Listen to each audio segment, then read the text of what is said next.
Hi guys, welcome to the Poonam Pharma channel. Myself Poonam Agrawal. Today discussions the topic is leprosy for the pharmaceutical chemistry in D Pharma second year and for medicinal chemistry for the B Pharma fifth semester student. Very useful for the pharma competitive exam. तो I hope आप लोगों को ये video अच्छा लगे तो ज़रूर and तक देखिए। लेप्रोसी का मतलब क्या होता है? लेप्रोसी एक ऐसा डिजीज है जो कि हमारे माइकोबैक्टीरियम लेप्रिया की वजह से कॉजिंग होते हैं। तो ये कॉज्ड होते हैं माइकोबैक्टीरियम लेप्रोकिया के थ्रू। ये strongly acid fast rod shaped bacteria हैं जो कि हमारे इसको हम लोग हैंसन्स डिजीज भी बोलते हैं। ये साइंटिस्ट डिस्कवर किए थे एम लेप्रिया इन 1873। इनका इंक्यूबेशन पीरियड वेरी लॉन्ग है जो कि हमारे 3 से 5 साल के लिए इंक्यूबेशन हो सकते हैं ये बैक्टीरिया। तो a leprosy patient is someone who has skin patches और a patches which is with a definite loss of sensation.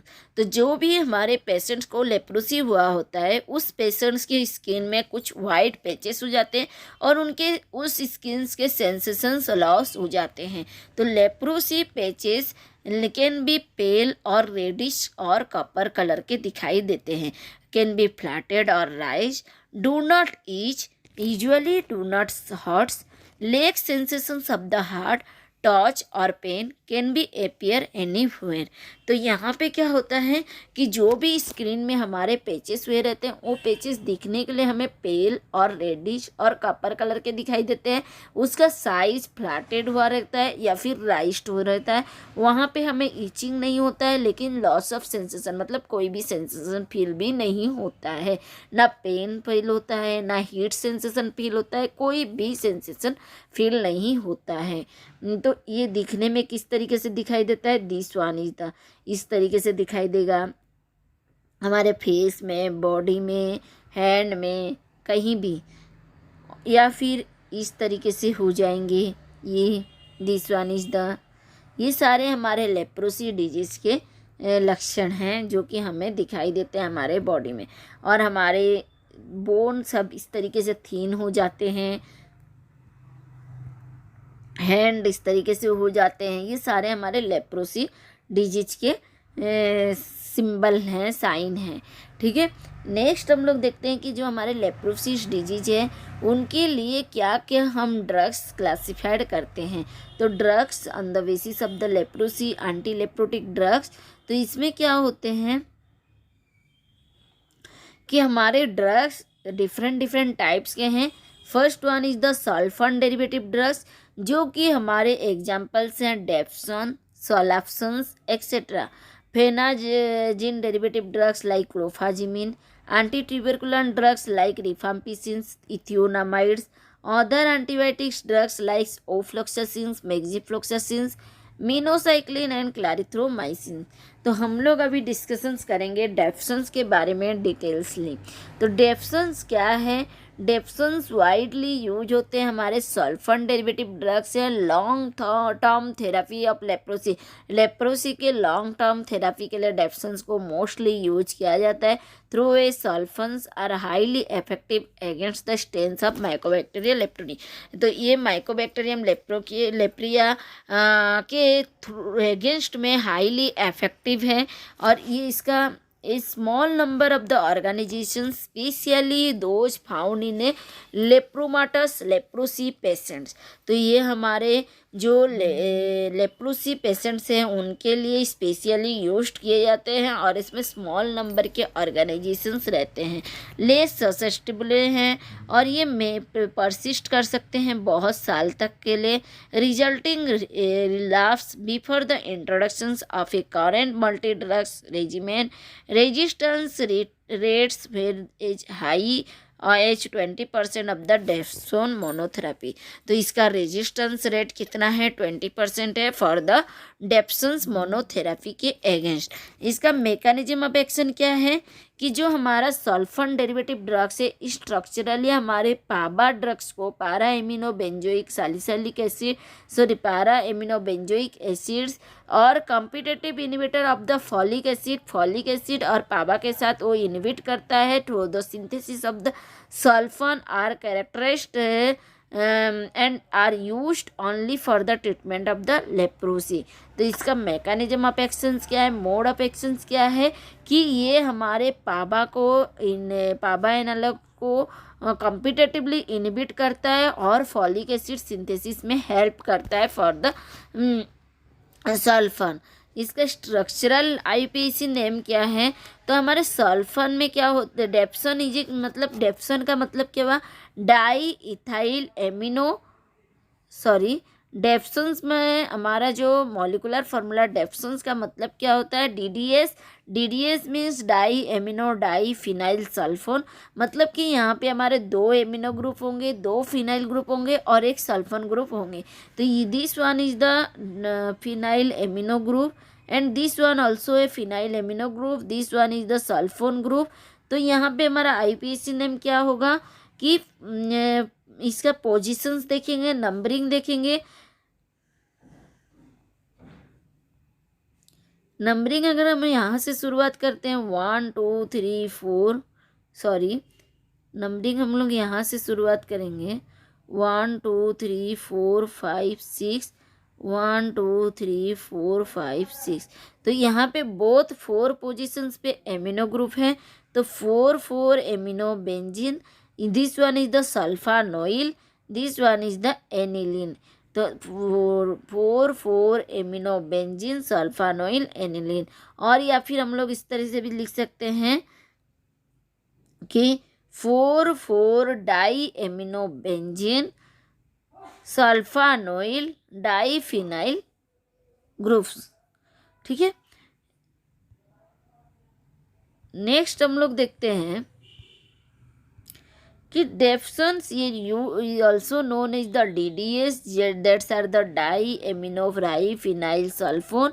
It is a antibiotic commonly used in the combinations of a rifampicin clofazimine for the treatment of the leprosy. तो dapsones के साथ combine करके antibiotic को दिया जाता है। तो कौन कौन से एंटीबायोटिक कंबाइन किया जाता है, रिफाम्पिसिन एंड क्लोफाजिमिन को कंबाइन करते हैं और लेप्रोसी डिजीज के लिए उसके ट्रीटमेंट के लिए हम लोग रेफ़र करते हैं। तो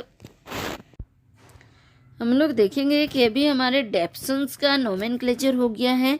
हम लोग इस तरीके से भी नोमेनक्लेचर कर सकते हैं 4 एमिनो फिनाइल सल्फोन या फिर 4 डेक्स सल्फानोइल डाई एनिलीन कर सकते हैं या 4 डेक्स डाई फिनाइल सल्फोन भी लिखते हैं। इसका फिजिकल प्रॉपर्टीज क्या है, ये हमारे डेप्सन ड्रग्स जो है ये इसका कलर वाइट और क्रीमी वाइट क्रिस्टलाइन पाउडर होते हैं, ऑर्डरलेस होते हैं, टेस्ट बीटर होते हैं और ये स्लाइटली सॉल्युबल होता है वाटर। तो मोस्ट इम्पोर्टेंट है कि सॉल्युबिलिटी क्या है, डेप्सन ड्रग सॉल्युबल किस में होता है, वाटर में सॉल्युबल होता है, soluble in acetones and dilute acid mineral acid में सॉल्युबिलिटी होते हैं। इनका केमिकल प्रॉपर्टीज क्या है, तो पहले हमारे डेप्सन ड्रग्स का डाइजोटाइजेशन रिएक्शंस होता है। डाइजोटाइजेशन रिएक्शंस में क्या होते हैं कि हम लोग डेप्सन को जब सोडियम नाइट्रेट के साथ ट्रीट कर रहे हैं तो इन प्रेजेंस ऑफ HCl, तो यहाँ पे हमें NaCl और HNO3 आयन मिल रहे हैं। तो इसके बाद क्या होता है कि हम उसमें रिएक्शंस करवा रहे हैं इन प्रेजेंस ऑफ HNO3, तो हमें डाइजोनियम आयन फॉर्मेशंस मिल रहा है। Aromatic amino groups are represent at the diazonium group. मतलब कि हमारा डेप्सन ड्रग्स में हम लोग NaNO3 दिए, इन प्रेजेंस ऑफ HCl दिए, तो ये क्या होंगे, NaNO3 हमारे एमोनिया एनिलीन के साथ रिएक्शंस करेंगे और बोथ डाइजोनियम आयन फॉर्मेशंस करेंगे। उसके बाद जो हमारा डाइजोनियम सॉल्ट ऑफ डेप्सन है वो उसको यदि हम लोग कंडेंस कर रहे हैं विद द सिनामाल्डिहाइड, तो हमें by the addition of sodium bisulphite तो हमें सोलफ्सन्स मिल रहा है। पहले हम लोग सिनामाइड्स के साथ कंडेंस करेंगे, कंडेंस करने के बाद उसमें एडिशंस करेंगे सोडियम बाइसल्फाइड तो हमें सोलफ्सन्स मिलेगा। तो इससे हमें एक चीज़ पता चला कि हमारे जो डेप्सन मतलब हमारे जो सल्फोन ड्रग्स है dapsone and solapsone both are the each other हैं। अगर हम लोग डेप्सन्स को कंडेंस करना है तो सोलफ्सन मिल रहा है, सोलफ्सन्स को कंडेंस करने से डेप्सन्स गिवन अप होते हैं। नेक्स्ट है कि स्टेबिलिटी एंड स्टोरेज कंडीशंस क्या है। तो हमारे डेप्सन ड्रग्स को अगर हम लोग स्टेबल कर रहे हैं, pure dapsones is stable but in presence of trace of impurities and water it is discoloured. अगर कोई भी इम्प्यूरिटीज के प्रेजेंस में आता है तो इस या वाटर के प्रेजेंस में डेप्सन आएगा तो वो डिस्कलर्ड हो जाता है। तो इसीलिए इसको स्टोर करके रखना है well close light resistance container में। इसका यूजेस क्या है, ये यूज्ड होता है for the treatment of the leprosy during the choice of the treatment of a leprosy in a combination with the rifampicin. ये सप्रेस एक्शंस पे मलेरिया पैरासाइट्स के लिए यूज्ड होता है, use for treatment of the dermatitis herpetiformis relapsing polychondritis. मतलब कि ये हमारे यूज्ड होते हैं treatment of the dermatitis and used for the combinations with a trimethoprim pyrimethamine. It is used for the treatment of the pneumonia के treatment के लिए भी डेप्सन यूज किया जाता है। फार्मास्यूटिकल फॉर्मुलेशंस क्या है, डेप्सन्स का टेबलेट यूज किया जाता है। ब्रांड नेम डिब्रोनेक्स है, डिब्रोनेक्स जो कि हमारे डेप्सन्स के ब्रांड नेम है, जेनेरिक नेम है और उसके वजह से हम मार्केट में रिकवर कर पाते हैं, मार्केट में हमारी कमर्शियल डेवलपमेंट कर पाते हैं। कौन से जेनेरिक प्रोडक्ट कितने ज़्यादा चल रहे हैं उस बेसिस में, ठीक है। नेक्स्ट हमारा सोलप्सन्स है। सोलप्सन्स में भी chemical properties physical properties almost similar for the dapsones. इसका स्टोरेज कैपेबिलिटी भी सिमिलर है। Uses for the treatment of the leprosy है।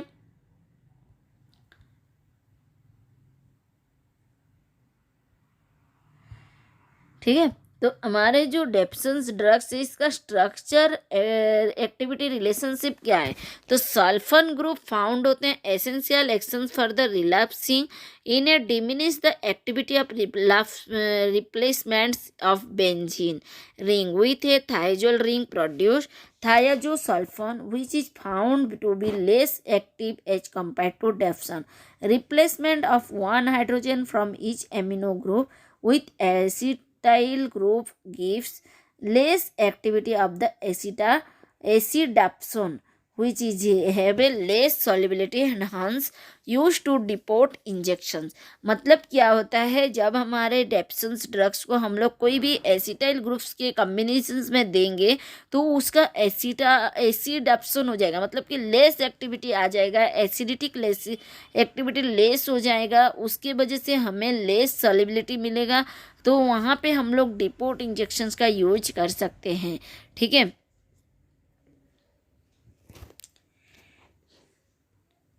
Thank you for the watching. I hope आप लोगों को समझ में आ गया होगा कि हमारे लेप्रोसी डिजीज़ हम किसे बोलते हैं, लेप्रोसी डिजीज़ दिखने में किस तरीके के, हम पहचानेंगे कैसे कि this one is the leprotic patient, और इसके लिए हमारी ड्रग्स क्या क्या यूज होते हैं, और डिटेल्स अबाउट द डेप्सन्स के स्ट्रक्चर क्या है, उसके नोमेनक्लेचर हम लोग कैसे करेंगे, उसके एसीआर क्या है,